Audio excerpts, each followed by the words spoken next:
Além do templo, vem ver. Olá pessoal, estamos aqui para mais um podcast Além do Templo e hoje de forma muito legal, especial, estamos aqui com o pastor Márcio Cunha. Nós vamos estar tratando a respeito da vida dele além do templo, o que é uma bênção por si só. E o pastor Márcio, ele é pastor da Segunda Igreja Presbiteriana em Volta Redonda, lá é Retiro, né? Retiro ou Vila Muri? Rapaz, até hoje eu estou perguntando esse negócio. Mas seja bem-vindo, pastor Márcio. Eu falo que é Retiro Muri. Retiro Muri, né? Seja bem-vindo, Deus abençoe sua vida. Amém. Obrigado por esse tempo aqui, além do tempo. Além do tempo. Sugestivo e creio que podemos bater um papo muito legal aqui. A ideia, Márcio, dessa temática é que, de fato, a vida acontece além do templo, né? Sim. Então, a gente vive dentro do templo, como pastores que somos, mas a vida mesmo acontece em família, acontece na nossa história. Né? Sim. E hoje nós vamos falar aqui sobre um chamado, né, para ir uma vida moldada por Deus para a missão. Opa. Porque o ministério pastoral é uma missão. Você deixou sua terra, Sim. lá em Mantena, Minas Gerais. Mantena, Minas Gerais. E eu deixei a minha terra, que é Caxambu, também Minas Gerais, mas aqui no sul. Mas você está aqui no quintal de casa. Exatamente. Abriu a janela, já estou em casa, né? Mas o nosso convidado, então, é o pastor Márcio, né, pastor da igreja, da Segunda Igreja, mas pastor Márcio Leandro Figueiredo da Cunha, pastor Isso. presbiteriano há 20 anos de ordenação, líder sinodal com chamado missionário também, aí transcultural. Então é uma alegria tê-lo com a gente aqui, Amém. no podcast Além do Templo, e que Deus abençoe sua vida ricamente. Amém. Então, vamos começar da seguinte forma, Márcio. Sim. A história antes do púlpito, tá? Antes do pastor, do líder, do missionário, existe uma história. Com certeza. Que eu falo que é além do templo mesmo, né? É. Lá no passado. Existe um menino, existe uma família, existe uma cidade, existem experiências, né, que Deus usou para moldar seu coração, né, para um chamado.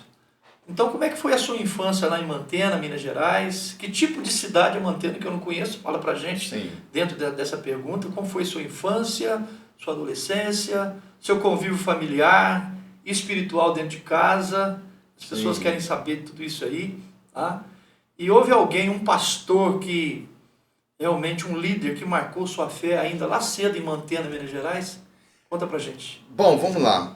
Mantena é minha terra de nascimento. Na verdade, eu falo que eu nasci no lugar certo, porque Mantena é uma palavra indígena. Sim. E ela significa terra boa. Então, quem nasce em Mantena é gente boa. Legal. E assim, eu só nasci em Mantena. Eu tive o privilégio de voltar a Mantena no ano de 2016, quando fui pregar numa igreja que havia sido pastoreada pelo meu pai. Eu sou filho de pastor, meu pai é pastor, então eu nasci em Mantena, eu sou desse tamanho todo, mas eu sou um menino prematuro, de 8 meses. Né? Eu nasci, minha mãe teve complicações para que eu pudesse nascer, e os médicos disseram, vamos tirar esse menino antes que ele não nasça. Né? E aí eu nasci de 8 meses, fiquei em Mantena, acredito que até o meu primeiro ano de vida só. E meu pai por ser pastor, e naquele tempo, 1970, o meu pai foi um caso muito interessante. O meu pai foi pastor antes de ser ordenado, assim, aliás, antes de terminar o seminário, né? Ele estava no terceiro ano, naquele tempo, não, ele estava no segundo ano, naquele tempo era 3 anos que fazia, né? Não sei se você vai se lembrar disso. Não lembro. Você é muito novinho ainda, né? sempre foi 4 anos. O meu pai estudou no antigo seminário presbiteriano de Vitória, no Espírito Santo. Era o seminário do centenário. Uhum. E então, o pai estudou naquele seminário. E no segundo ano, o presbitério dele o chamou e falou, olha, nós vamos te ordenar, porque a demanda de campo era muito grande, Adriel. E a distância é muito longe. E era muito longe.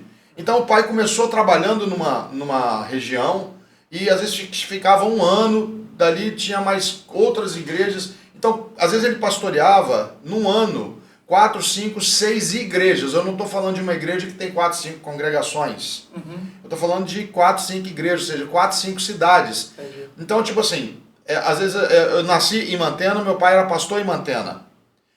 Para o segundo ano, que seria o meu ano do segundo aniversário, ele sai de Mantena e vai para Colatina. Olha aí. Depois para Barra de São Francisco.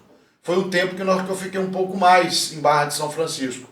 Dali o pai sai para outros lugares, como Governador Valadares, Sim. Coronel Fabriciano, Belo Horizonte, 2 vezes ele foi, pastoreou, saiu, depois voltou de novo. Foi pastor em Alegre, no Espírito Santo, em Cachoeiro do Itapemirim. Então, assim, eu somo na minha história de vida as cidades por onde meu pai passou, por onde ele pastoreou. Então, eu somo em torno de 17 cidades por onde eu fiquei. Então, era assim, eu não tive, assim, amigos de infância, eu não tive amigos de adolescência, aquele que você fala assim, cara, eu estudei o primário, o colegial Junto, e fiz tudo junto e a gente se separou só no tempo da faculdade. Eu tenho amigos da adolescência, um deles é pastor também, que é o Giovanni Porto. Sim. O Giovanni foi pastor. Aqui, no Cacheiro. Sim, nós fomos contemporâneos na adolescência, numa igreja que meu pai era pastor, Ibitirama, também no estado do Espírito Santo. Né? E eu tenho um grande amigo também, tem muito tempo que a gente não se vê. O pastorado às vezes afasta os amigos, né? Por causa das nossas demandas. Não tem como, né? E Alexander Boechat, ele tem ramificações de família por aqui, né? Mas a família Boechat é uma família muito grande. Sim. A raiz é a mesma, mas a família é muito grande. Mas é tudo do lado de lá, né? Tudo do lado de lá. Leste de Minas, né? Tudo daquela região Nova Friburgo, leste de Minas. E Alexander foi um grande amigo da minha adolescência também. Então, assim, a minha vida sempre foi igreja. Sempre estive dentro do meio eclesiástico. Meu pai, pastor, acompanhava meu pai por algumas congregações. Depois de uma certa idadezinha, mas já se virava sozinho, né? Eu comecei a acompanhar meu pai. Então, eu ia para as congregações. Eu me lembro de uma congregação, tinha um nome engraçado, chamava-se Congregação do Chonim. Do Chonim?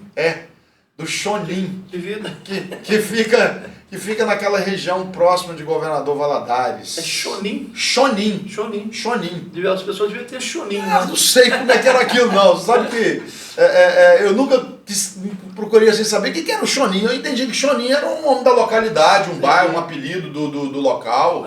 Porque tem muito disso, né? Tem. Às vezes a nossa língua portuguesa ela não nos ajuda muito. E às vezes você fala um negócio... Esse regionalismo, né? Que daqui por exemplo, o Orá pronobis, que agora é uma planta muito famosa, né? O pessoal mais antigo falava orai por nós. Orai por nós. Eu fiz aqui um orai por nós aqui e tal, para comer com angu, que era algo que era até gostosinha, né? Essa plantinha feita, refogada, muito legal. Então, eu nunca entendi o Chonim, mas eu era menino, então não tinha esse interesse, essa curiosidade que a gente tem hoje, depois de saber o que alguns significado, anos, né? E assim, a minha adolescência foi isso, eu me converti. Olha que interessante, Adriel, porque às vezes os nossos ouvintes aqui, eles pensam assim, bom, nasceu num lar de pastor, o cara já nasceu crente. Bom, queridos, a gente precisa lembrar que a salvação ela é individual e que o chamado de Deus ele é individual. Com certeza. E eu me converti, passei de fato por uma conversão, embora estando familiarizado com o ambiente eclesiástico. Reverendo Jaime Kemper escreveu um livro que se chama Pastores em Perigo. E esse livro ele fala justamente da vida pastoral, da gente como pastor não se acostumar com o sagrado e a gente esquecer da nossa vida pessoal e devocional.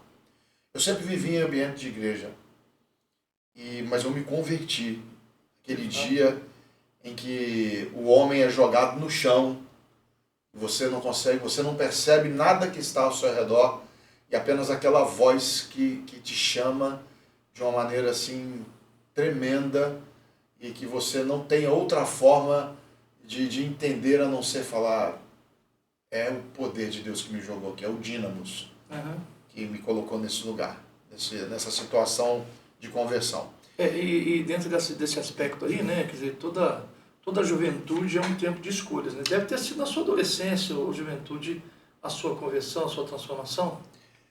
Mais ou menos aí? Quer dizer, jovem você ainda é, né? Não, sou lógico, principalmente aqui, Na né? cabeça. O corpo já não ajuda mais a subir nos pés de goiaba, mas a cabeça diz que você Cabeça pode. nova. Ela fala que você pode subir, só o corpo que não aguenta.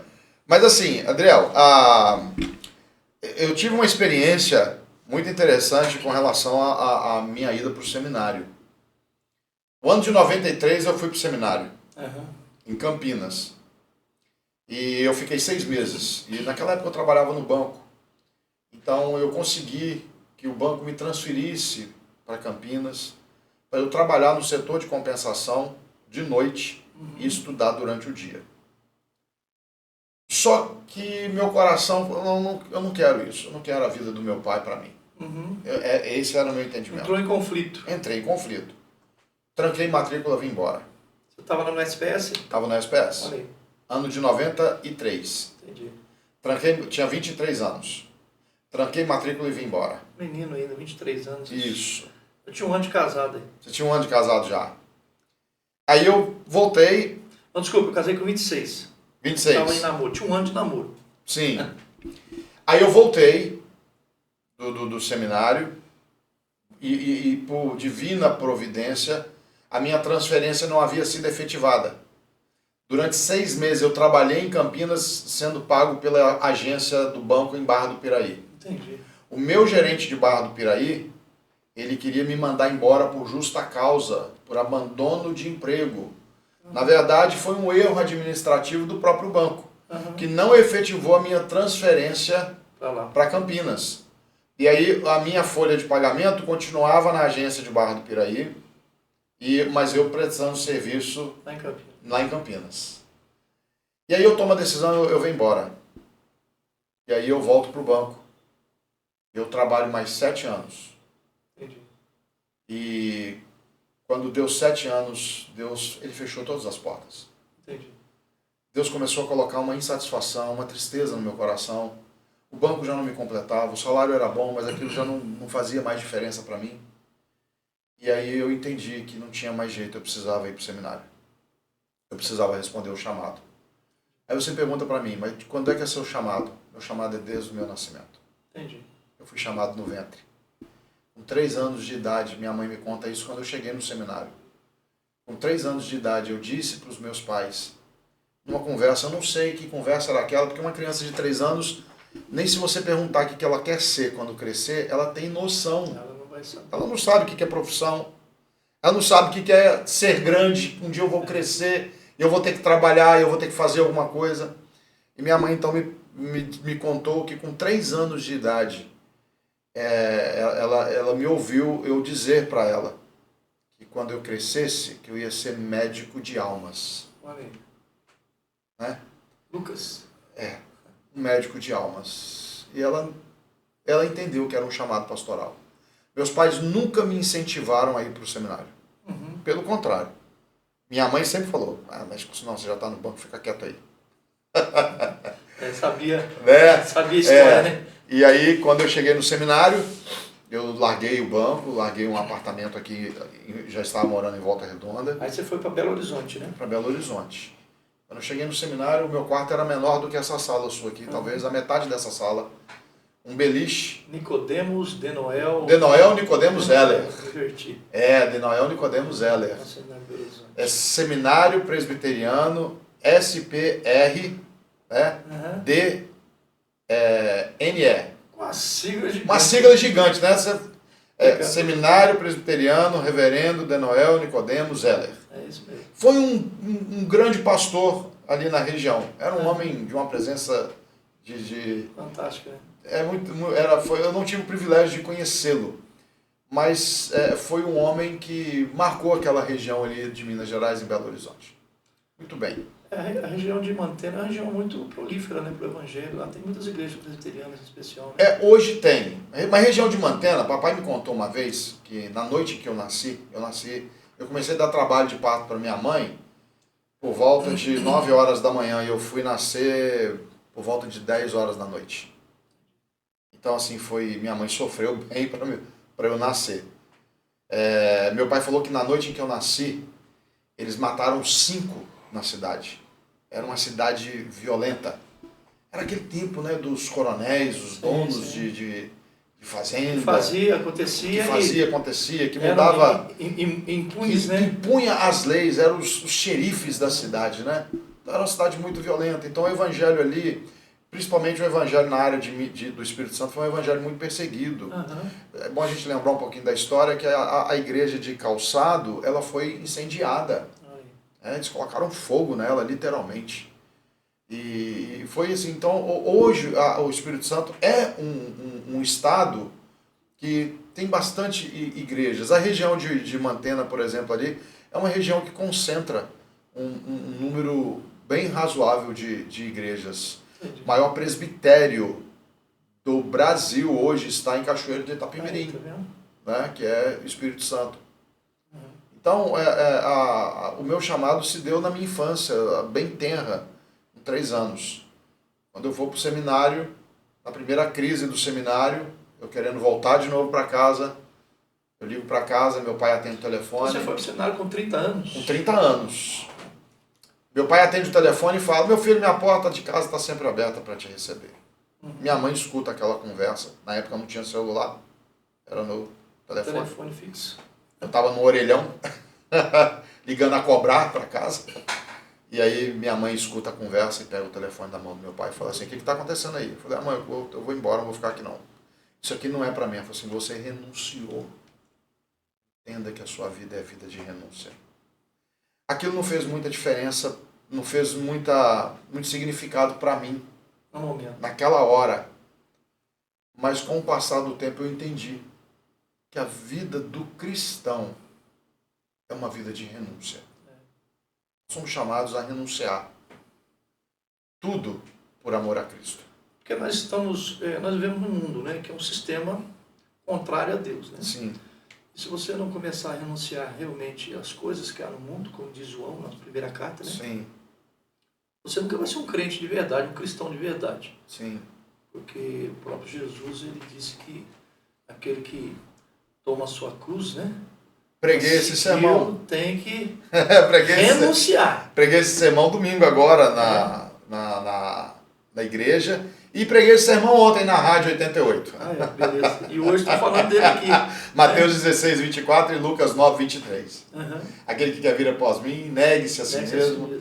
A cada dia tome a sua cruz, o texto de Lucas, e siga-me. Quer dizer, tomar a sua cruz entende que é todo o sofrimento que envolve a vida cristã. Essa renúncia, porque já começa Sim. com a dor, né? A renúncia é você deixar o que você gosta, necessariamente aquilo que te atrapalha, né?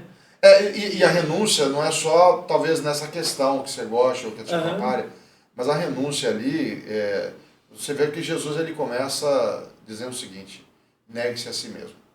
Nós não gostamos de ser contrariados, Adriel. Nós não gostamos de sermos colocados numa questão de termos que responder contrariamente à nossa vontade. Já não é o que eu quero, né? Mas o que ele quer. Né? Não eu, mas Cristo. Paulo diz, né? Não sou eu quem vive, mas é Cristo que vive. Isso. Mas nós entramos aqui já no espaço, né? Que fala dessa sua transformação, do conflito, né? E resistência a esse chamado. Ao chamado. Né? Enfim. Ao evangelho eu fiquei 1 ano e meio fora da comunhão. Por decisão. Interessante. Você teve a experiência do mundo também. Na verdade, foi, como eu te disse, a minha conversão, o meu relacionamento com a igreja é desde do meu nascimento.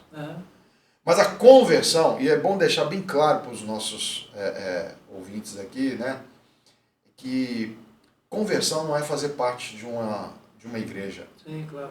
Conversão é ter o coração transformado por Cristo. É algo muito maior, né? É algo muito mais profundo. É algo que mexe com a estrutura.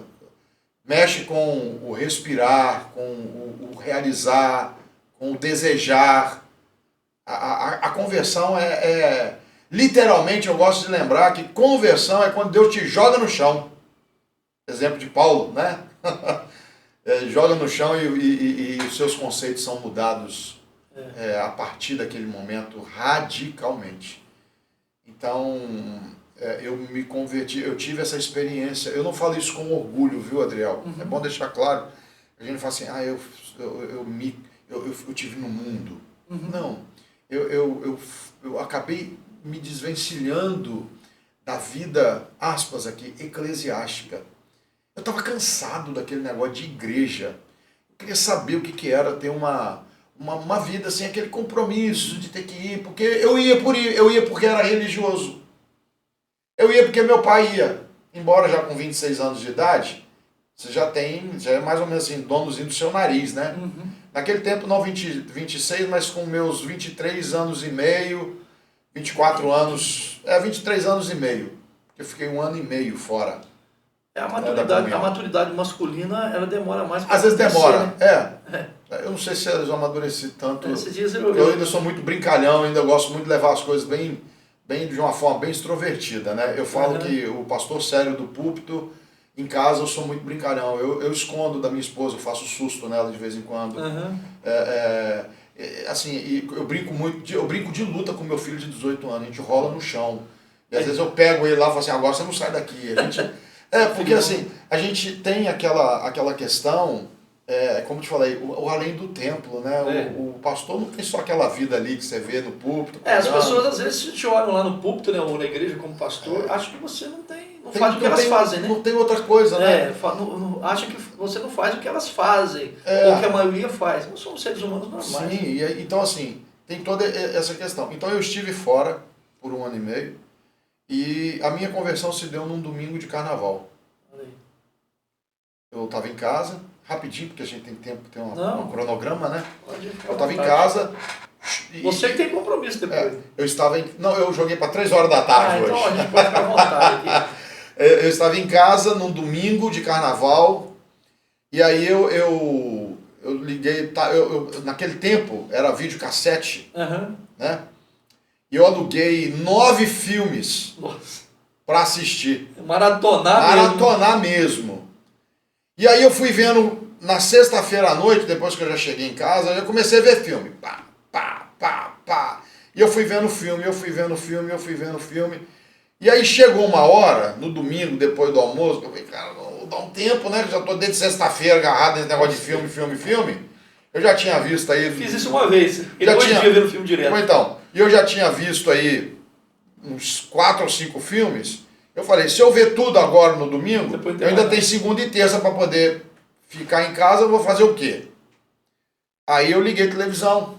Aí estava passando naquela época, passava o Tela Quente, que era o que não temperatura máxima. Tela Quente era de noite na segunda-feira. Acho que ainda tem os 2 ainda, se não me engano. Era temperatura máxima, era a que passava na hora do almoço ali, entre 1 hora até 3 da tarde, depois entrava lá no domingo, né? Um programa lá do Domingão do Nojentão, né? Meu Deus do céu. Como é que a gente assistia esses troços, né? Eu tinha na época também. E aí eu fiquei em casa, era domingo, eu não tinha compromisso com a igreja, e aí eu não vou mais ver, aí vi o filme que estava passando na televisão, aí assisti o programa lá do Faustão que tinha na época, era o que tinha para ver, e aí ele interrompeu, às 6 horas da tarde ele interrompeu. Então, vamos parar a nossa programação, porque agora direto da apoteose, desfile das escolas de samba do primeiro grupo do Rio de Janeiro, aquele negócio todo. Aí eu falei assim, eu me recuso a ver esse trem. Eu não gosto, nunca gostei, não me atrai. Me recuso a ver desfile. Eu vou ver filme de novo, eu não estou cansado de ficar aqui. Aí me veio assim, vai à igreja. Olha só, tinha 1 ano e meio. O Espírito Santo age de maneira estranha, né? 1 ano e meio que eu não pisava numa igreja, não é em qualquer uma não. Eu não pisava em igreja nenhuma. Entendi. 1 ano e meio. Vai à igreja. Eu olhei e falei, e a igreja? Cara, não estou fazendo nada, eu vou. Aí fui tomar banho. Estava um dia assim, meio chuvoso, hora chovia, hora não chovia. Aí liguei o chuveiro, estou tomando banho, estava todo ensaboado. Naquele tempo eu tinha cabelo ainda. Entendi. O cabelo estava todo ensaboado. De repente o chuveiro faz cadê a água do chuveiro, Adriel? Eita, sumiu. E eu todo ensaboado. E aí eu fiz aquela oração da revolta. Já viu? Oração de revolta? Ó Deus, aqui. Se é o senhor que quer que eu vou à igreja, nem água tem para terminar meu banho. A água desceu, uma pressão em cima de mim. Não sei, até hoje, assim, eu posso até acreditar que Deus fez brotar água naquele canto, mas pode ter sido uma outra questão, mas foi ao término da minha oração, a água desceu do chuveiro de novo. Ah, pode ter certeza que foi a ação de Deus que E aí eu tomei o meu banho, troquei de roupa, e olhei assim, não estava chovendo. Não estava chovendo, estava nublado, mas não estava chovendo. Eu não tinha carro, eu dependia de ônibus. Eu morava longe da igreja. E aí eu saí ali na rua da minha casa, e quando eu virei a esquina, que era mais ou menos uma distância, como para você ter uma ideia aqui, como daqui na ponte mais ou menos, né? Quando eu virei a esquina, cerca daqui da ponta, aqui dá uns 300 metros. Mais ou menos isso aí. Cerca de 300 metros de onde eu estava até onde o ônibus ia passar na outra rua. Aí o ônibus passou. Aí eu falei, eita. Aí veio assim, mas corre que tem outro. Aí eu comecei a apertar o passo para ver se vinha outro ônibus. Quando eu estava na metade do caminho, passou o segundo ônibus. Mas aí eu continuei caminhando. Era para eu ter voltado para casa, porque não tinha chance de passar outro ônibus. E aí quando eu chego próximo da esquina onde tinha um ponto de ônibus, começou a chover. Começou a dar aquelas gotas de chuva. E eu falei, não é para eu ir à igreja não. Aí quando eu falo assim, abre a porta abre um portão, desses portão gigante que entra ônibus, de uma oficina que era uma oficina de ônibus, de uma empresa de ônibus particular. Abre a porta, tem um cara saindo. E ele está saindo, me lembra até hoje, um Fiat 147, numa cor bege clara. Parecia assim uma clara de ovo misturada com água. Uma gema de ovo misturada com água. Aquele amarelo bem clarinho. Aí ele tá saindo assim, ele virou e falou assim, tá indo lá pra fora? Porque em Barra do Piraí, quando você vai pro centro, fala lá pra fora. Tá indo lá pra fora? Falei, tô, cara, e perdi os 2 ônibus. Não, eu tô indo pra lá, você tá indo pra onde? Falei, cara, eu tô indo lá na Ponte Azul, que é a ponte que fica em frente à igreja. Eu fiquei com vergonha de falar que eu tava indo pra igreja. Certo. Eu tô indo lá na... Igreja Central. Igreja Central, primeira de Barra do Piraí. Meu pai não era pastor mais em Barra do Piraí. Quem estava pastoreando, reverendo Josias Altino, esposo da irmã Adélia, que é muito conhecida do pessoal da região. E aí ele virou para mim e falou assim, eu tô indo lá para fora, você quer uma carona? Eu falei, cara, eu vou aceitar. Aí ele pegou, eu falei, pode puxar o carro. Ele puxou o carro, eu empurrei o portão, botei lá o cadeado para ele. Aí abri a porta do carona e entrei. Quando eu entrei, virou e falou assim, ô meu velho, você vai ter que ir segurando essa porta. Porque eu fecho ela de um jeito, mas quando tem alguém no carona, se eu fechar ela agora, você não abre ela depois. Então você vai ter que ir segurando. E aí eu fui com o braço aqui, ó, do lado de fora, chovendo. Segurando a porta. Eu fiquei assim, esse miserável tá me dando carona pra eu ir segurando essa porta pra ele. E ele me deixou em frente à igreja. Eu subi a escada de Barra do Piraí, toda vez que eu chego ali eu me lembro disso. Eu subi aquelas escadas ali dizendo assim, eu quero ver o que esse pastorzinho vai falar hoje. Porque na minha cabeça, meu pai era o pastor. Entendi. Os outros eram pastorzinhos. Assim, eu quero ver o que esse pastorzinho vai falar hoje. Vamos ver se vai falar alguma coisa que presta. Olha a minha arrogância diante de Deus. Culto de carnaval, domingo de carnaval na igreja, geralmente você espera uma igreja de que maneira? Vazia, né? A igreja estava lotada. Tinha gente empinhada para tudo quanto é canto da igreja. Não era tempo de festa. Era simplesmente um domingo que Deus preparou para mim. Eu entrei na igreja que eu havia deixado, porque eu era membro daquela igreja. Não tinha lugar para sentar. E só tinha lugar lá na frente, no segundo banco. Pensa num cara, o meu constrangimento. Imagina. E aí o diácono falou assim, cara, só tem lugar lá na frente. Eu falei assim, não vou ficar por aqui. Não, você vai sentar. Não vai ficar em pé, não. E eu me lembro que ele me pegou pelo braço, com muito carinho, não foi me empurrando. Me pegou e falou, vamos lá, vou lá te levar. Me mostrou, aqui. Eu sentei do lado do Nélio Cordeiro, que hoje está morando nos Estados Unidos. E o Nelinho sentou do meu lado e cantaram, eu cantei. Leram as escrituras, eu li também. E o pastor foi pregar e ele abriu o texto lá de 1 Samuel, quando Deus enviava um espírito maligno sobre Saul, e ele usava Deus usava Davi para que fosse até lá e tocasse Ó, a harpa para acalmar ele. para acalmar. Para trazer libertação, né? Vamos dizer assim, né? Para Sim. paz aquele momento de dificuldade. E aí, eu só me lembro disso. Que o pastor olhou e disse assim: seja você uma harpa nas mãos de Deus. Isso mexe com a gente, né? Sim. É a nossa história. É o além do tempo. É. E eu lembro que ele fez um desafio. Sim. Eu falei assim: olha, se você quer ser essa harpa, vem aqui à frente que eu quero orar por você. Aliás, vem aqui à frente não, ele disse: levante a sua mão que eu quero orar por você. E ele me enganou. Depois eu falei isso com ele: o senhor me enganou. Ele falou assim: levante sua mão que eu quero orar por você. Adriel, até hoje eu não sei quem levantou minha mão. Mas eu me lembro da mão do Nélio Segurando. para que eu não descesse a mão. Talvez esse cara, se ele levantou a mão, ele não abaixa mais. Entendi. E aí o pastor falou que era só para levantar a mão.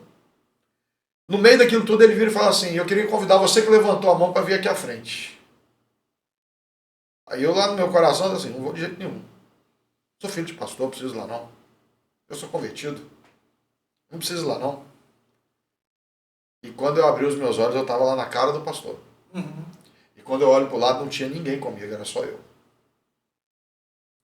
E a igreja, alguns chorando junto comigo. Aquele dia marcou definitivamente a minha vida. Que bênção. Eu saí dali convertido. Maravilha. E eu saí dali convicto que eu tinha um chamado para responder. E a partir daquele momento, no ano de 1996, 26 anos de idade, eu ainda levei mais 4 anos para ir para o seminário. Sim. E aí fui para o seminário, estudei os 4 anos do seminário, e aí começou a minha vida ministerial. Mas no seminário eu tive uma outra experiência com Deus. Quando Deus me desperta o coração para missões transculturais. Eu tenho um chamado missionário. Eu tenho um chamado para trabalhar com povos de língua espanhola, povos hispânicos. Eu tenho um chamado para a Espanha. O meu primeiro momento do chamado missionário era a Espanha. Entendi. E isso foi fruto de um trabalho que foi despertado em nós pela professora de espanhol, professora Kátia. Hoje ela não é mais professora no seminário. E influência, como é que eu vou dizer assim, uma influência mesmo espiritual da parte de Deus, usando o reverendo José João de Paula. Sim. Saudosa à memória. Tive o grande prazer, o privilégio de estar agora, no mês de dezembro, com a irmã Sueli, né, de Paula, que é a viúva do reverendo José João. E ele nos desafiava para o campo missionário em todo o tempo. Ele sempre dizia, com a voz peculiar que ele era dele mesmo, assim, né? Ele dizia: meus irmãos, vocês são, acima de tudo, missionários. Uhum. Ele falava nessa tonalidade. E eu entendi, Adriel, que cada coração convertido é um missionário. Sim. E cada coração sem Cristo é um campo missionário. Todos nós temos um chamado missionário a ser exercido aqui ou além das nossas fronteiras. Sim. E Deus tem me despertado ao longo desses anos. Eu tenho 20 anos, eu posso dizer que são 20 anos profícuos, abençoados por Deus no campo pastoral. Uhum. Eu tenho, na minha carteira ministerial, eu pastorei só 2 igrejas até hoje. Eu revitalizei uma igreja aqui em Volta Redonda, a terceira. Uhum. Quando eu cheguei no dia 4 de janeiro de 2004, a igreja tinha 11 pessoas. A terceira é onde? 249. 249. Tá o Mitchell hoje lá, né? O Mitchell. Uhum. A igreja ela tinha passado por um cisma, uma divisão. E o pastor que saiu na época, não importa quem, Uhum. A igreja foi quase toda com ele. Ficou 7 adultos Poxa. e 4 crianças. Começamos o trabalho ali para revitalizar o menino recém-saído do seminário, 33 anos de idade. E começou um desafio. E aí trabalhamos ali ao longo de 6 anos. Quando eu saí, eu deixei a igreja com 120 alunos da escola dominical. Olha que benção. 98 membros comunidades. Por que você saiu? Eu não sei. Não era uma escolha do Matos. Mas era uma convicção dada pelo próprio Deus. Um dia orando, Deus falou, é hora de você sair. E aí eu me dispus, com o conselho no campo, né? Olha, estou informando os irmãos, em junho, não vou renovar os laços pastorais para 2005, para 2010. Isso já era o ano de 2009. Preguei em algumas igrejas com vista a campos, mas pela conversa que tivemos com o conselho, eu disse, irmãos, eu não sou o pastor que vocês querem. E aí foi à minha casa uma comissão do conselho da segunda igreja de Volta Redonda. E me fizeram um convite. Se eu aceitaria pastorear a igreja no ano de 2010. O convite foi para 1 ano. E eu falei, eu aceito. Eu fui para lá morrendo de medo. Porque era uma igreja que você às vezes ouvia as pessoas dizerem assim, é a igreja mais difícil do presbitério. É a igreja mais complicada. E eu disse isso para eles no primeiro dia que eu cheguei lá. No dia 1º de janeiro de 2010, caiu num domingo. Eu disse para eles, irmãos, eu estou morrendo de medo de vocês. Vocês não sabem como que eu estou aqui. Que eu escutei ao longo dos últimos 6 meses, quando eu recebi o convite do conselho para vir para cá, é que vocês maltratam os seus pastores, que vocês sugam dos seus pastores, e quando eles já não têm mais força, vocês descartam os seus pastores. Eu tenho medo, eu não quero sofrer com vocês, eu estou com medo. Eu não sei se isso é uma verdade, mas é isso que circula nos bastidores, dos corredores do além do templo. Além do templo. E aí eles choraram, viu? Muitos irmãos ali naquele dia choraram. E aí alguns deles me procuraram e disseram assim, pastor, se esta é a visão que eles têm de nós queremos viver para que essa visão mude. Segunda igreja hoje é uma igreja acolhedora. Segunda igreja é uma igreja que ama. Segunda igreja é uma igreja que caminha com você nos momentos da alegria, mas no momento da dor, da tristeza. Ela não só caminha, mas como ela te carrega. Amém. E eu vivi isso aqui, ó, na pele. O momento mais doloroso da minha caminhada pastoral. Sim. Momento em que meu conselho poderia ter feito o que quisesse comigo. Sim. Eu escutei da boca daqueles homens de Deus ali. Nós conhecemos o Senhor. Nesta hora, nós vamos cuidar do Senhor. Eles cuidaram de mim. Coisa boa. E eu louvo a Deus por isso. Eu tenho um amor. É a minha igreja, é o meu maior ministério. Sim. Vou para 17 anos ali na frente. de pastoreado nesta igreja. Estou eleito até 31 de dezembro de 2027. É assim, como diz um amigo meu, se tu quiser, tu aposenta por aí. É o que dizem, né? É o que dizem, né? Vamos lá, Márcio. Só mudar aqui. Mas a caminhada cristã ela é cheia de reveses, né, para nós pastores, né? E às Sim. vezes nós passamos por situações, né, que marcam de fato a nossa vida, como você acabou de contar aí, várias delas, né? Sim. Mas você teve a sua caminhada acadêmica e pastoral lá no Seminário Presbiteriano de Belo Horizonte. Sim. Né? Também fez Mackenzie, né? Sim. A revalidação, eu também Sim. fiz. Né? Fez, e também tem pós-graduação. Como que a formação teológica moldou e tem moldado, né, a sua visão de igreja, missão e mundo? E o que você considera essencial hoje na formação pastoral? Fala pra gente aí. Da maneira que você... Da questão teológica, né? Sim. Cara, Adriel, desculpa, às vezes da intimidade fala o cara, mas aqui é coloquial, tá? É só... Adriel, eu acredito que pastor, ele precisa de seminário. Sim. A gente tem visto com muita preocupação, cada dia que passa, de repente você vê ali um cara, pastor agora falando e tal. Vem cá, mas esse cara ontem ele estava aqui no comércio. Como assim? Você fez algum seminário? Não, eu fui consagrado a pastor. Com que formação teológica? Com que conhecimento bíblico? Sim. Com que profundidade de estudo?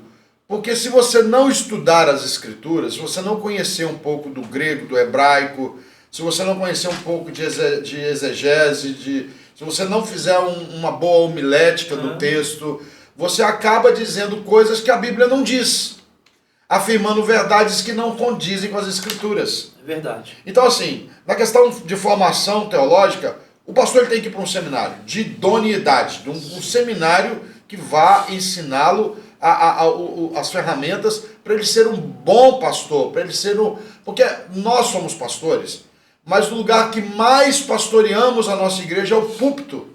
Então a sua mensagem, como diz o reverendo Hernandes, né, que a gente chama de o príncipe dos pregadores da nossa igreja, né? Reverendo Hernandes disse que o púlpito ele é a excelência, ele é a catedral do nosso ministério, é o lugar que mais nós precisamos investir, é o púlpito. Com certeza. Né? Então, a formação teológica muda o nosso conceito. A gente olha para as Escrituras sabendo que dela sai o poder para edificar. Então, é importante estudar. Como você disse, eu tenho 4 anos de seminário, eu tenho 2 anos de teologia dada pelo Mackenzie. Ou seja, na verdade, eu tenho 3 diplomas de teologia, se a gente for fazer essa análise, né?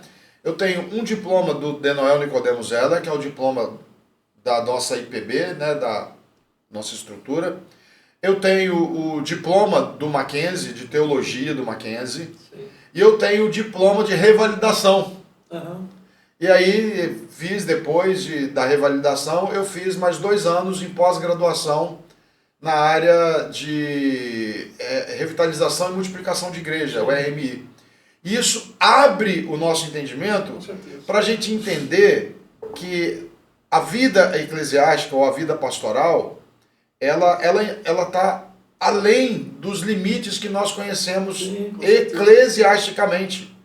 Tem muita coisa acontecendo além do templo, mas em favor do reino. Sim. Porque o além do templo, muito interessante, até a gente comentou isso aqui antes de começar, é porque a gente tem uma vida, ela acontece prioritariamente, ela acontece mais além do templo. Do que no templo. Do que no templo. É, exatamente. Eu falo que o templo é o lugar onde nós apresentamos aquilo que nós absorvemos ou carregamos durante a semana. É verdade. Então você vem para o templo, mas você viveu uma vida espiritual fora do templo 7 dias da semana. Exatamente. Então isso faz muita diferença. Esses cursos teológicos, eu aconselho, eu sempre bati nessa tecla, mais agora do que nos últimos tempos, o pastor precisa reciclar. Atenção, conselhos. Isso aí. Deixa eu falar para você, Fala aí, presbítero, invista no seu pastor. No sentido de que incentive-o a fazer um curso, ou para poder esse incentivo ser melhor, fala assim, pastor, escolha um curso, 2 cursos por ano, que o conselho vai pagar esse curso para o senhor fazer. Você está investindo no reino, você está investindo no seu pastor. Às vezes o pessoal diz, mas vou mandar o pastor para ficar 1 semana lá, em Brasília, em São Paulo, em Campinas, nada, né? Em Águas de Lindóia, 1 semana lá o pastor estudando. Eu fui agora, meu conselho me abençoou. Fui para Patrocínio, fiquei 18 dias em Patrocínio, acordando às 6h30 da manhã, pastor, eu acordo às 5. Beleza, Deus te abençoe. Eu gosto de dormir pelo menos até umas 7h30, mais ou menos, eu gosto de descansar. Eu tenho pouco sono, eu durmo pouco. O pouco que eu durmo me sustenta. Então assim, se eu dormir 2 da manhã, eu levanto às 7 horas de boa. Também sou assim. Né? Mas lá eu acordava às 6h30 da manhã. Você foi fazer CTM? CTM. Ah, tá. Acordava às 6h30 da manhã, 7 horas aula. Tinha um intervalo depois às 8h10 para um cafezinho, que era o café da manhã. Que era um pão e o café, e você tinha que voltar para a sala de aula. Resumo da história. A vida acadêmica no CTM começa às 7 da manhã e termina às 10 horas da noite. Legal. E é muita coisa. É muita aula. Não tem janela. Ah, não tem nada para fazer agora. Não tem. Não tem. É cansativo. E às vezes a gente escuta um brincando, foi passear, né? Tá bom. Passeio legal. Na sala de aula. Cansado. Então assim, eu estou falando aqui para você que é liderança. Abençoa a vida do seu pastor. Incentive a fazer curso. Sabe onde você vai ver a diferença disso? Nas pregações, no estudo, no direcionamento que ele vai trazer para a igreja. Com certeza. Porque esses cursos, Adriel, eles nos despertam. Alimenta, né? Alimenta, gente. Você volta de lá com a palavra que você ouviu, com um despertamento que Deus te deu. Você volta cheio de ânimo, de garra, de vontade, eu quero fazer. E isso precisa, porque o ministério ele é desgastante também. Uhum. Você acha que, como eu disse para você, com 33 anos eu tinha cabelo ainda. Uhum. Eu tinha cabelo preto. Pois é. Eu falo parecendo um ancião hoje, né? Pois é, cara. Eu só revelo a minha idade porque minha barba tá branca, né? Eu nem sei como é que tá muito branca não, mas tá bastante Ela ainda. fica pensando. Logo branquinha tudo. Pois é. E assim, vale a pena esse investimento, viu? A questão da liderança, entender o pastor como alguém que precisa reciclar, estudar.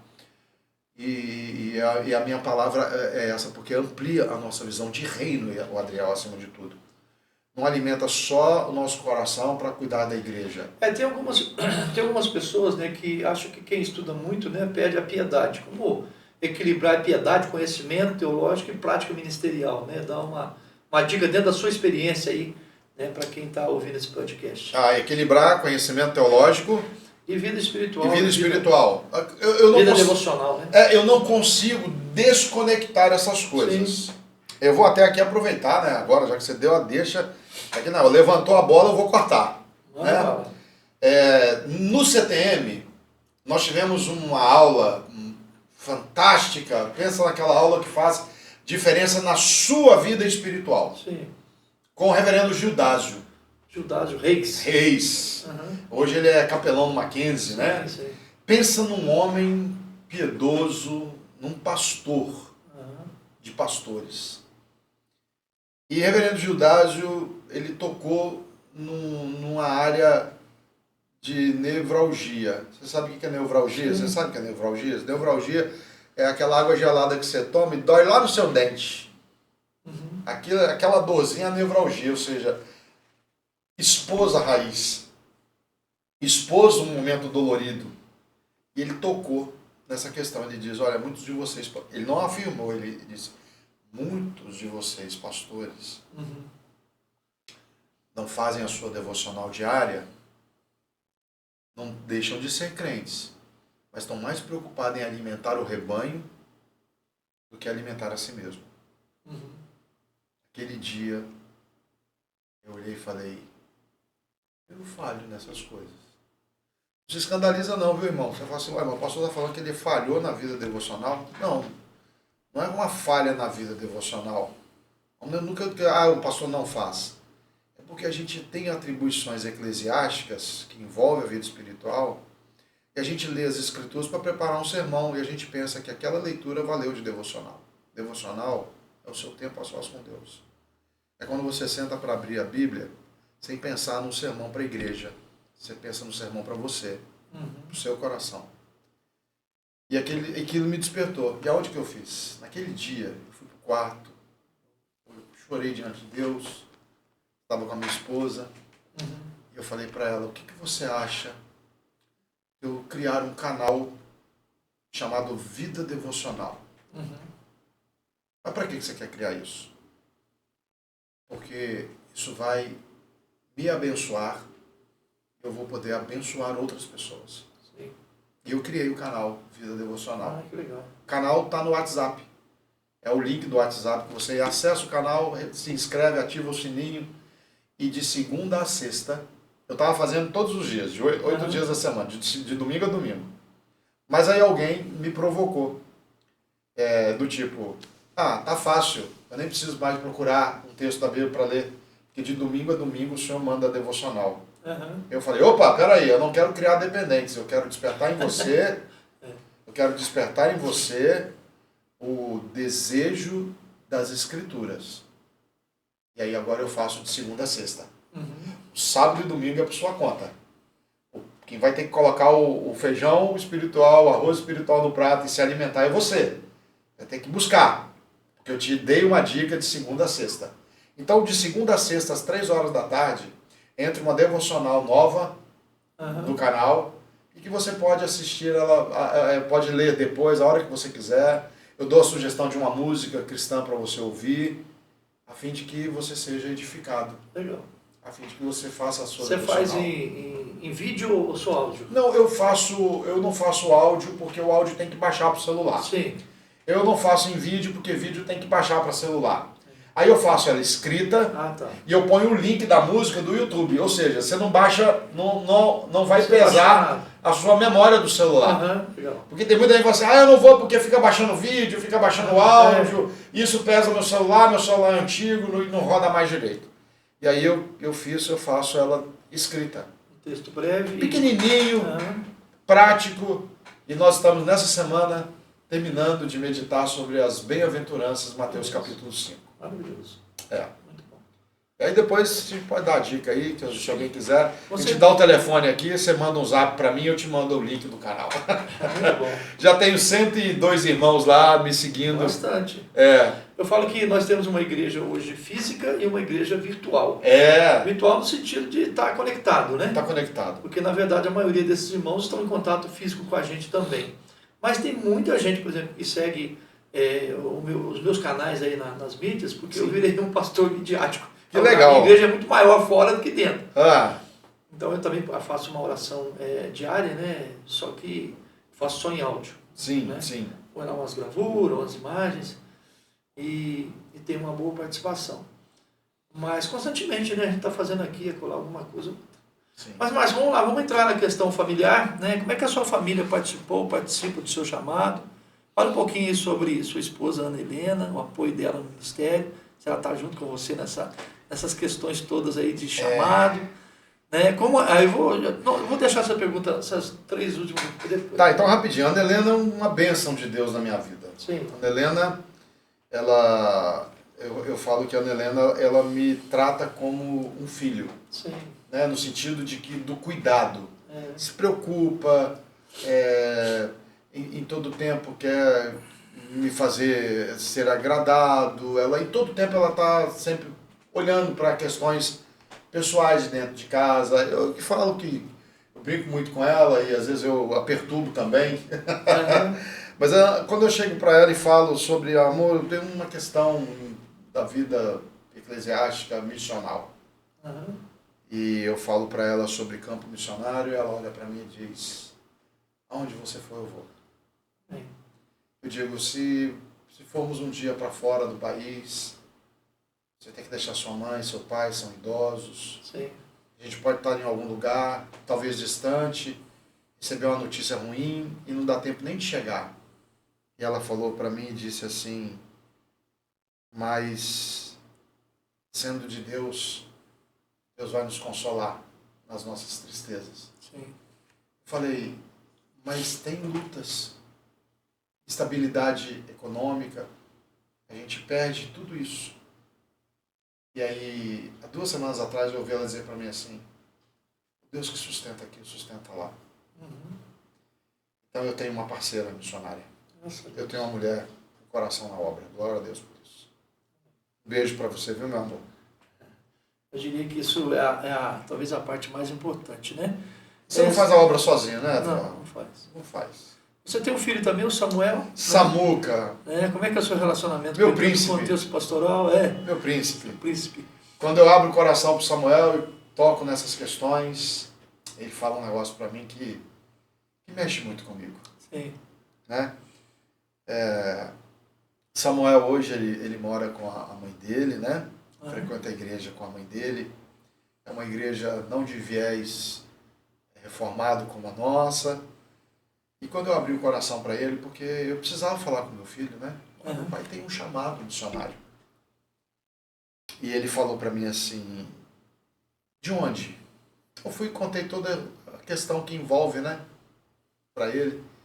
Disse para ele que nossa terra missionária é a Argentina. Aham. O Senhor tem nos chamado para lá, tem dado indícios para nós, tem mostrado, tem nos motivado, tem nos feito amar a nossa Samaria, porque a Samaria dos Sim. brasileiros é a Argentina. É o lugar da animosidade, né? Bravo. Samaritanos são bravos. É, eles são bravos, eles não gostam os mesmo. hermanos, assim, os gringos sim. Não, eu estive na Argentina no ano passado 2 vezes, né? Sim, é verdade. E sofri a segunda vez. A primeira vez foi nós tivemos literalmente assim um descaso mesmo com a nacionalidade. Sim, Quando perceberam que éramos brasileiros, eles fizeram de tudo para não nos ajudar. sim. Mas isso é uma história para um outro podcast. Certo. Mas então, eu fui conversar com o Samuca e ele olhou para mim e falou assim: pai, eu sei que o senhor é presbiteriano, eu sei que o senhor não crê em revelação, eu sei que o senhor tem toda essa questão da Bíblia e eu estou junto com o senhor nesse negócio. Que legal. Eu creio igual o senhor crê. Mas na igreja da minha mãe, há 15 dias atrás, foi um pastor pregar lá. Ele não é daqui, ele não me conhece. E quando a gente estava saindo, ele olhou para mim, ele botou a mão em mim e falou assim: meu filho. Aí eu olhei e falei: oi. Sim. Eu vejo 3 pessoas.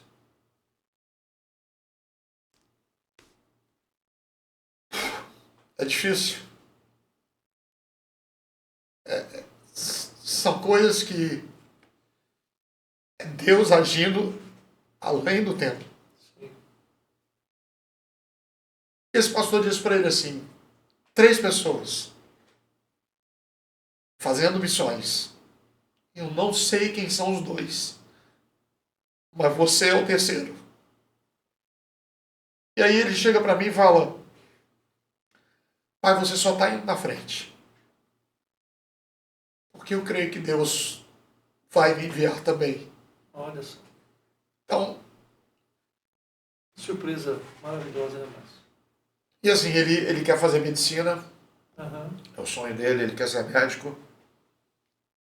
Eu disse para ele: o que eu posso fazer por você como seu pai? Orar, Aham. te ajudar de maneira material, da forma como eu puder fazer. Sim. Mas você saiba que você pode contar comigo. Se eu estiver no campo, você pode contar comigo. E vai ser para mim um privilégio saber que eu faço uma obra junto com você. Amém. Então, talvez o Samuel fosse talvez a minha maior preocupação. Porque a obra missionária ela vai desvincular muita coisa, Adriel. Vai te... Ela vai mexer com toda a minha estrutura física, material. Vai te isolar um tanto também do contexto que Família. você vive atualmente, né? E eu fui falar com a minha mãe. Minha mãezinha tem 76 anos. Sim. Melhor, peraí. 49, 77. Aham. Tem 77 anos. Eu fui falar com ela. Ela olhou para mim e falou assim: Você é filho único? eu sou o mais velho. Mais velho? Eu tenho 2 irmãos. Sim.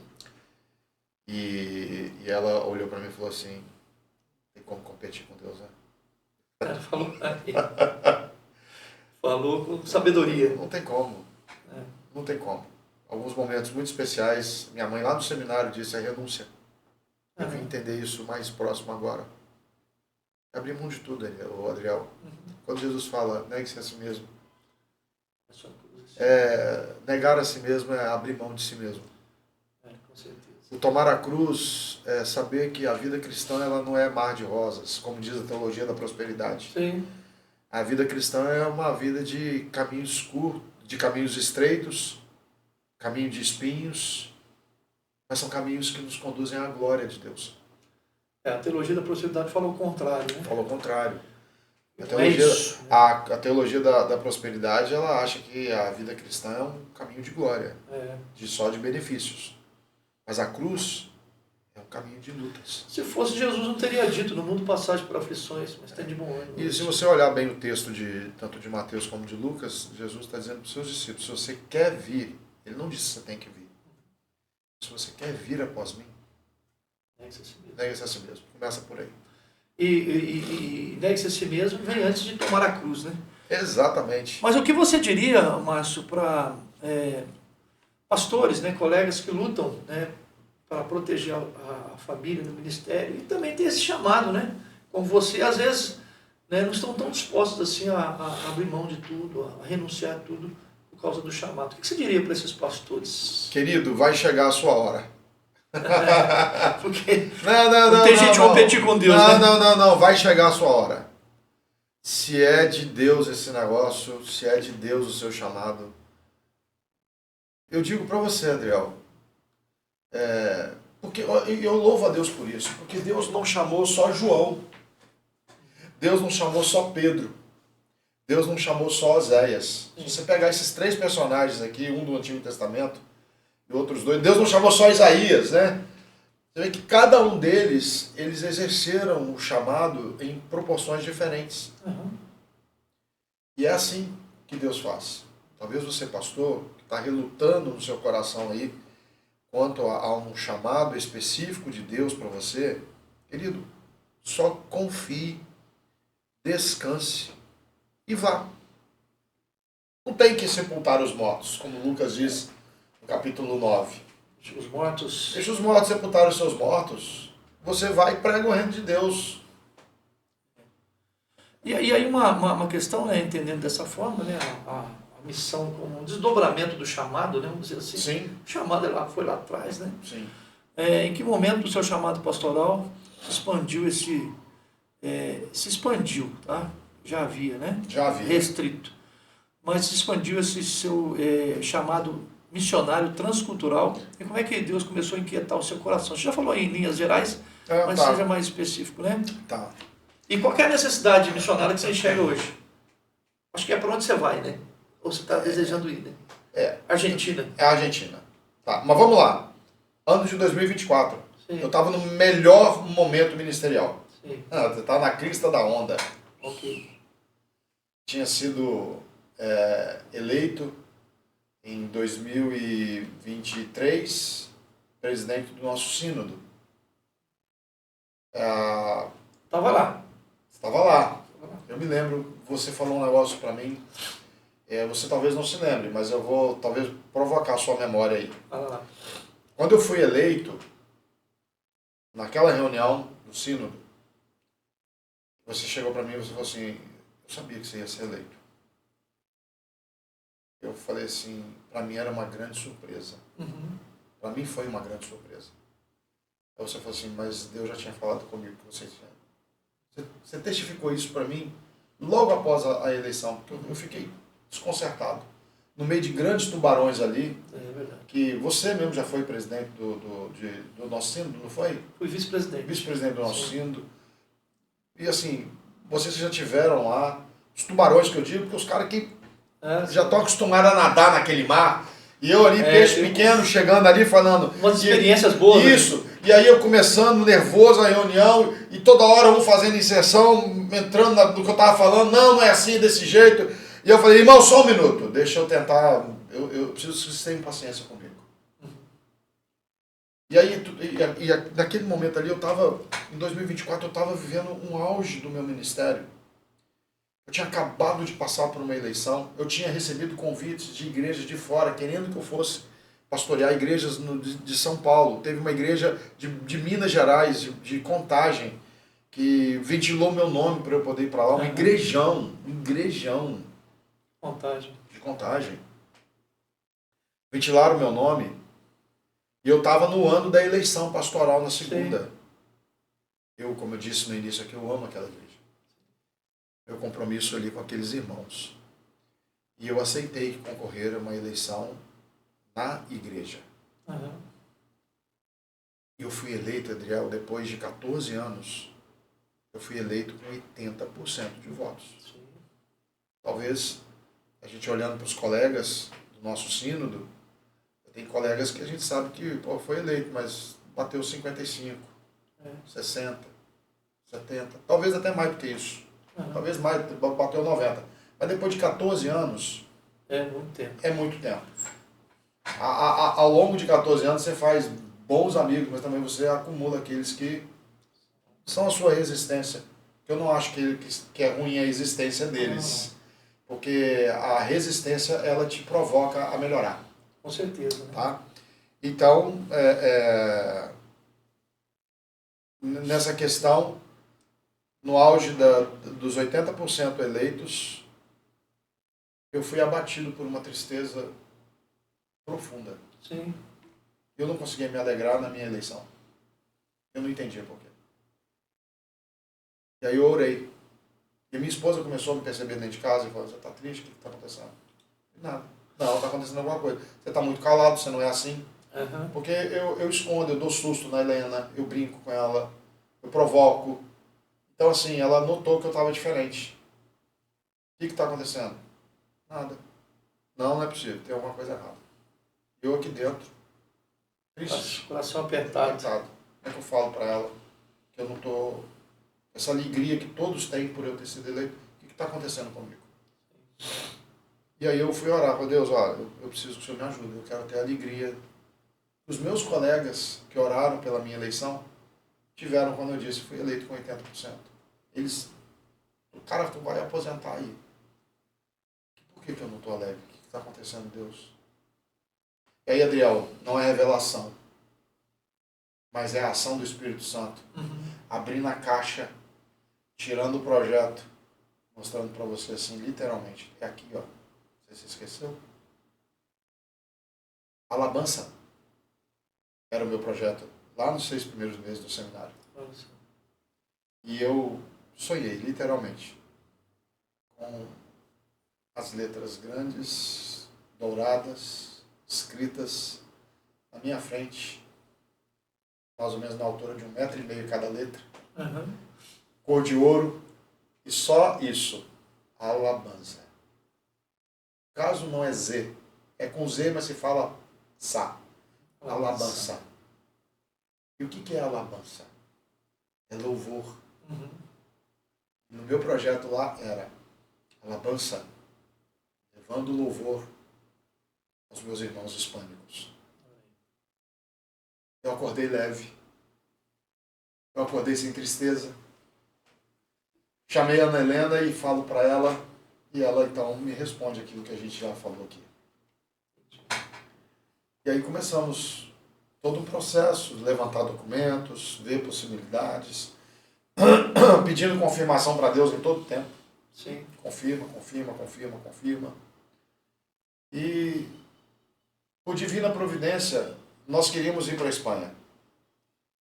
Tentamos, de todos os jeitos, viajar em 2025 para a Espanha, mas o dinheiro não dava. 15 mil, 16 mil só a passagem. Eu lembrava. E aí, tomamos uma decisão, fazer uma viagem, queremos sair fora do Brasil para ir em algum lugar. Mas também não dava, o dinheiro não dava. A viagem de avião era muito complicada, muito cara. Aí ela me desafiou. Você não topa de carro, não? Vocês foram de carro? Vamos de carro. Poxa, que legal. Ela falou, eu topo, é. Eu falei assim, então vamos de carro. Aí arrumei o carro, fiz as revisões que precisava e saímos de viagem no dia 30 30 de abril. Nós saímos de viagem, saí daqui de Volta Redonda, levamos 5 dias para chegar, fomos parando, conhecendo alguns lugares, pernoitando em outros e ficamos 10 dias na Argentina. E lá nós conhecemos muita coisa, por divina providência, né? Nós tomamos a decisão de ir em janeiro. Sim. A PMT, mandei a documentação e eles marcaram a nossa entrevista para fevereiro. Aí nós falamos que era a Espanha. Entendi. Quando 2 semanas depois eu recebo um telefonema pedindo para que a gente fizesse um novo vídeo com um dos diretores da PMT. E aí ele veio e falou, olha, nós estamos procurando um cara com o seu perfil para atuar num campo promissor, para plantar a igreja, mas a gente precisava de um cara com perfil de experiência de campo, mas com experiência eclesiástica. E você é o cara que se encaixa dentro daquilo que a gente estava procurando. Aí eu falei, qual é o desafio, pastor? A Argentina. Entendi. Aí eu falei, eu tô indo para lá em abril de férias. Olha só. Aí ele falou assim, então é de Deus. Então não é Espanha, pensa em povos hispânicos. E aí começamos a orar, eu e a Helena. Aí nós fomos lá. Preguei nas duas igrejas, só existe, presta atenção você. Na Argentina toda a Argentina, só existe duas igrejas presbiterianas de linha reformada. Que coisa. Só. As outras igrejas, tem os batistas, tem alguns metodistas, mas o país em si é um país quase que ateu. Sim. Existem em toda a Argentina, até o último lugarzinho ali perto da Patagônia, existem 2%, presta atenção, 2% de cristãos Nossa. na Argentina. É um país totalmente evangelizado. Qual que é a população hoje da Argentina, no contexto geral? Sabe dizer? Olha, eu não sei... 50 milhões? Eu acredito que deve beirar aproximadamente isso. Sabe por quê? Porque para o local ali onde nós estamos olhando com o olhar de campo, são 450 mil pessoas. Entendi. Né? Uma outra cidade próxima lá também, próxima de 450, 420 mil pessoas, que é a cidade de Rosário e a outra cidade é Mar del Plata. Mas a grande Buenos Aires tem mais de 1 milhão. Ah, tá. Então a gente tem aí a Argentina é um país ainda muito a ser colonizável, né? No sentido assim, tem muito espaço para construções. Entendi. Há muita distância de uma cidade para outra, você anda muitos quilômetros para chegar de uma cidade a outra. Então mas é um local, tem cidades que não tem nenhuma presença evangélica. Que coisa. Não, quando eu falo nenhuma presença, André, eu estou dizendo para você que tem cidades que não tem nada de cristianismo. Que coisa. Nenhuma igreja, por exemplo, vamos pensar, quando a gente fala cristianismo, a gente acaba envolvendo a questão da igreja católica. De forma genérica, né? Genérica, Todos, né? de todos. Eu não estou falando de evangélicos, Uhum. mas que creem que Cristo é o Filho de Deus, né? Nós não temos presença de ninguém, nenhuma. Agora, o que aconteceu com a Argentina foi o seguinte, ela é predominantemente um país católico. Sim. Na Constituição. Só que os velhos, aqueles que eram os pioneiros, eles foram morrendo. Sim. E aqueles eram os católicos presentes. Tradicionais, né? Aí veio a segunda geração, que eram aqueles que iam naquelas missas mais pontuais, que levavam seus filhos de vez em quando. Depois veio a terceira geração, que eram aqueles que se diziam católicos nominais, que é o que muita gente encontra por não, qual a sua religião? Eu sou católico. Qual a igreja que você frequenta? Não, nenhuma, eu vou de vez em quando na missa. E aí veio a quarta geração, que é a geração que está lá agora. E essa quarta geração, ela não quer saber de igreja, ela não quer saber de Deus.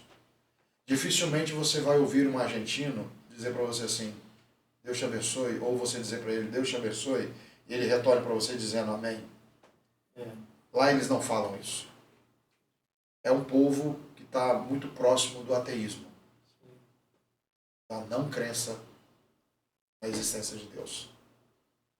É um povo que tem assim um orgulho de ser argentino. Eles são muito orgulhosos mesmo. Há uma fala entre eles muito interessante que diz o seguinte, eles agradecem, eles não falam a Deus, mas assim, ainda bem que eu nasci argentino, porque eu não serviria para ser de outra nação. São orgulhosos. Eles têm orgulho nacional. É um orgulho nacional. Eles têm extrema paixão pela bandeira deles. Aquela bandeira azul com o sol brilhante, a cidade de Rosário é a cidade da bandeira.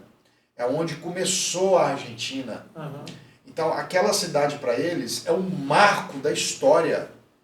Eles vestem literalmente a camisa. A briga deles conosco não é porque nós somos brasileiros, mas a briga deles conosco é porque nós não temos a bandeira deles. Entendi. Entendeu? Eles queriam que todo mundo fosse argentino. Interessante. É um ideal, né? O ideal é ser perseguido. Exatamente, assim, coitado deles, eles não nasceram aqui. Deixa pra lá, né? Bom, mas uma outra questão, né, que eu acho que é importante de se falar aqui, qual que é a exigência, né, os critérios, né, de exigência da Agência Preteriana de Missões Transculturais, a PMT, Sim. como nós conhecemos, né, e creio que são um tanto parecidos também com a Junta de Missões Nacionais, mas em âmbitos diferentes, né? Sim. Mas o que foi te exigido nesse sentido para você se preparar para poder, então, ser um missionário da Igreja Presbiteriana do Brasil num país diferente do nosso, de fala estrangeira? Ok, tá. A PMT ela não vai exigir que você seja pastor. Sim. Por exemplo, um presbítero que tem um chamado transcultural, Muito bom. ele pode fazer todos os preparativos para ir para o campo. Sim. Se ele for pastor, melhor. Favorece mais. Favorece, né? Porque acredita-se que indo ao campo, você está indo para colher aqueles que o Senhor já escolheu. Sim.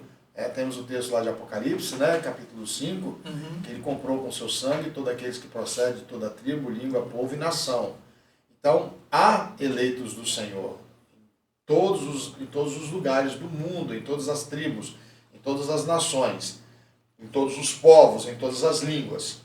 Então, ele sendo pastor, facilita. Sim, claro. Mas ele pode ser um missionário sem ser pastor, tá? Então ele vai precisar cumprir requisitos. Ele vai precisar, por exemplo, o CTM é uma obrigação. Sim. Poxa, eu sou pastor, eu vou ter que fazer o CTM. O CTM, para quem não sabe, é o curso de treinamento missionário, Isso. oferecido em patrocínio, né, uma exigência da IPB para quem quer ser missionário ou quer ser, de alguma forma, né, ajudado pela IPB em missões. Né? O obreiro, né? Você pode ser um obreiro. Né?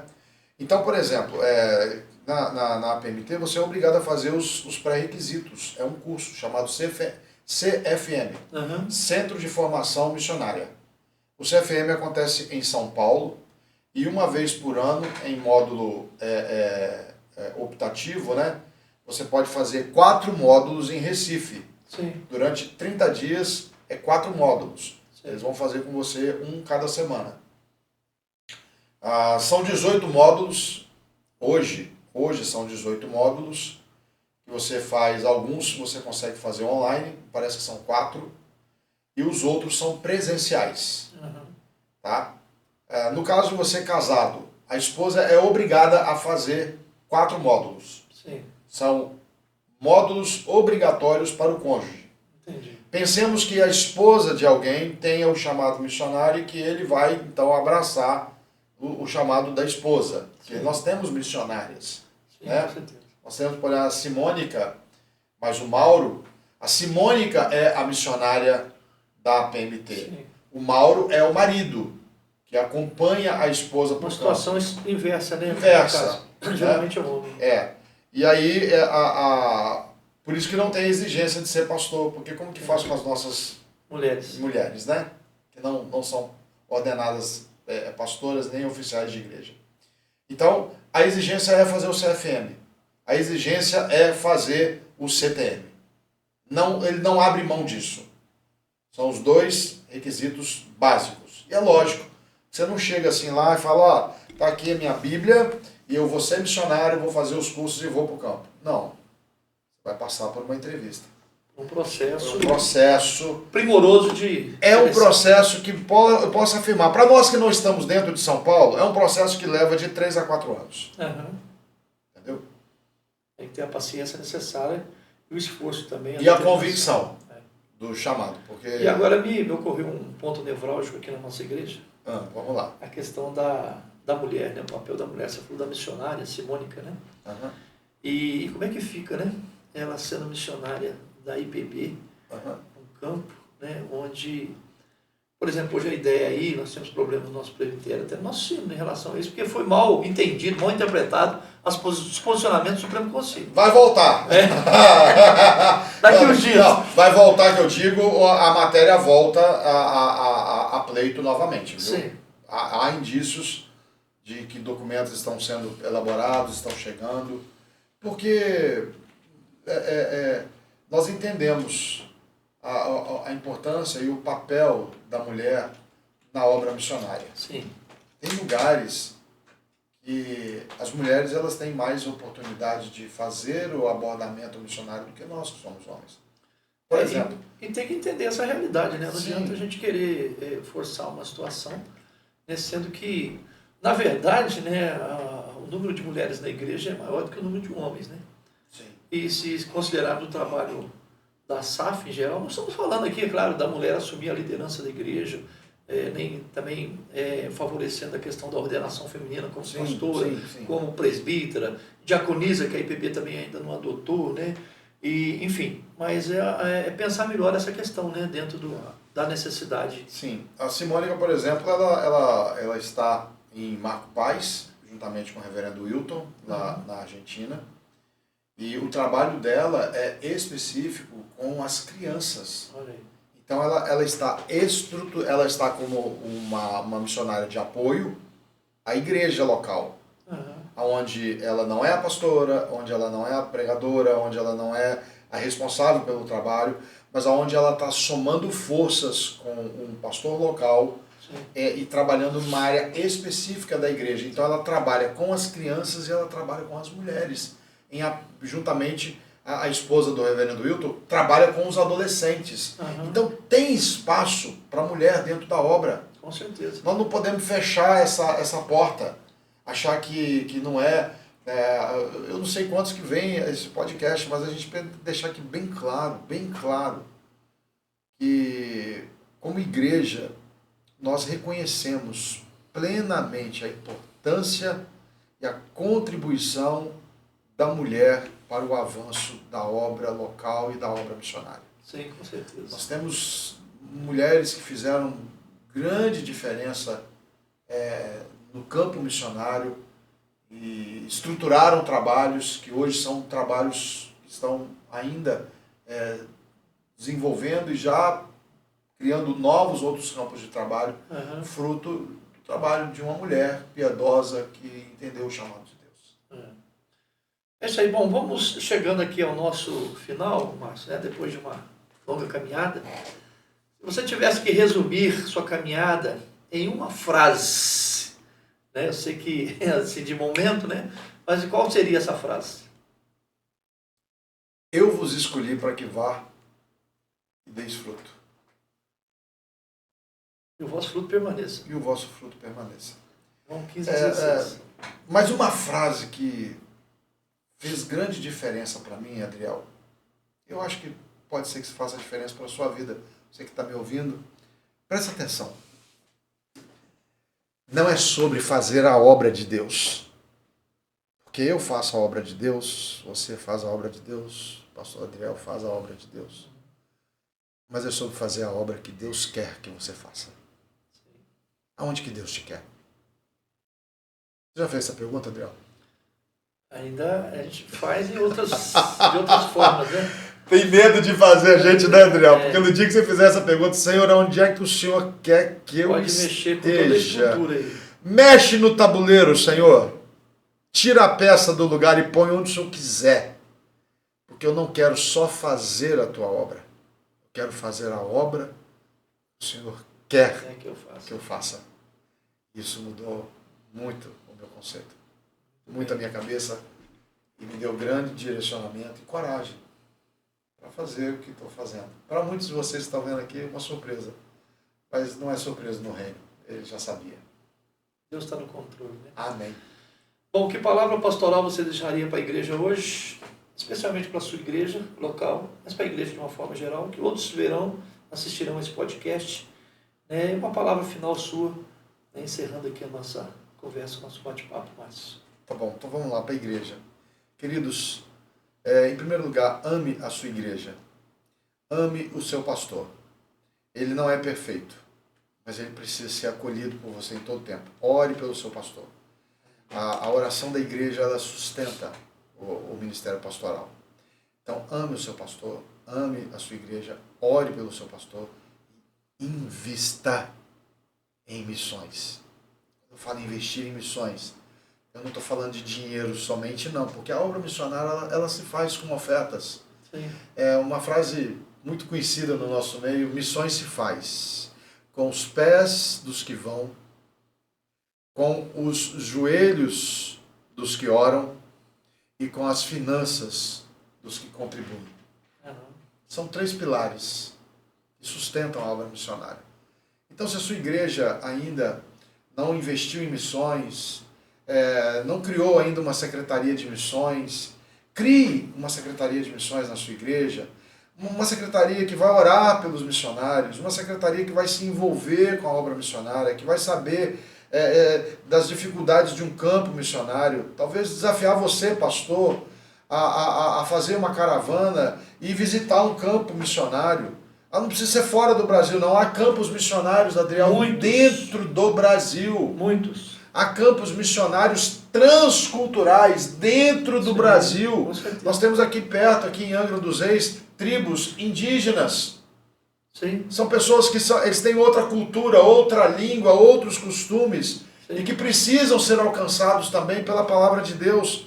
Então, assim, você pode levar a sua igreja a se envolver na obra missionária. Adote um missionário, ore por ele, contribua com ele, ajude-o a fazer a obra missionária, seja parceiro de uma missão. E acima de tudo, queridos, que vocês coloquem o coração diante de Deus, para que haja despertamento. O Senhor Jesus, ele declarou o seguinte: rogai ao Pai que envie trabalhadores para a seara, porque os campos estão brancos, branquejando, mas não há trabalhadores para essa obra, para a colheita. Queridos, e eu desafio você a orar por isso. Eu desafio você a orar por você. Talvez você está aí me ouvindo e está incomodado. Poxa, eu queria também fazer a obra que Deus quer. Comece a orar, para que Deus levante nos nossos jovens, nos nossos velhos. Sim. Aí você fala assim, pô, mas o velho vai fazer missão? Deixa eu falar para vocês, tem um casal, está se preparando para o campo missionário. Ele já está com 70 anos. Olha aí. Aí você fala assim, o que um senhor de 70 anos vai fazer no campo missionário? Ele vai viver o Evangelho, ele vai pregar o Evangelho, ele vai testemunhar do Evangelho. Eu tenho certeza que ele vai colher frutos desta obra. É um Caleb. Para a glória. Caleb subindo a Hebron, né? Ei, Caleb, quantos anos ele tinha? Fala para mim. 80. 80, né? 80. E o que ele fala? 85. O que ele fala? Lembra quando fui chamado, meu vigor dos 40? Eu pareço que tenho a mesma força daquele tempo. É o Senhor que nos fortalece. É o Senhor que vai na frente. E a minha palavra para você é que não duvide daquilo que Deus pode fazer, através de um coração que se entrega, que se dedique, que fale, Senhor, eis-me aqui, envia-me a mim. A história de Moody é muito linda, né? Sim. Moody entendeu o chamado de Deus. Missionário no interior da China. E quando o Moody levou mais de 1 milhão. Não, eu confundi. Não, confundi com... David, quem é o missionário? Eu esqueci, agora você... Lembra aqui, te falo. Lembra? Moody levou mais de 1 milhão de pessoas, mais de 1 milhão. Um homem, mais de 1 milhão de pessoas a Cristo. Sim. E sabe como que Moody era? Ele era sapateiro. Ele falou, vou ter que largar minha profissão, ir para o seminário, fazer um curso. Ele simplesmente ouviu, me parece que é Jonathan Edwards pregando, que era o pastor, ou era Charles Hodge, é um dos dois, eu não me lembro quem. E aí pregando, e ele, no sermão, ele estava sentado lá no banco da igreja, o pastor falou assim, Deus pode usar um homem para ganhar milhares de pessoas para Cristo. Aí Moody olhou para um lado, olhou para o outro e falou assim, eu posso ser esse homem. E ele então assumiu um compromisso de todos os dias falar do amor de Deus para alguém. Testemunhe. Fale de Jesus. Não é você que faz a obra, mas é Cristo, é o Espírito Santo que faz a obra através de você. Você é o instrumento que Deus quer usar. Deus te abençoe. Obrigado, Adriel, por esse tempo precioso. Eu que agradeço, né? O missionário é Hudson Taylor. Hudson Taylor. No interior da China. Foi de Hudson Taylor que o coração dele ficou, não foi isso? Não, foi de David Livingstone. Aí a gente já confunde tudo, O David Livingstone deixou o coração dele na África. Na África, foi verdade. Quando ele morreu, eles pediram para que o coração fosse enterrado lá. Isso. E o Hudson Taylor foi missionário no interior da China. Foi. Então você vai ser aí, né, personificando aí um desses missionários aí, um tipo desses missionários aí também na Argentina, no nome de Jesus. Amém. Né, Glória Márcio, de que Deus. Deus te abençoe ricamente. Obrigado Amém.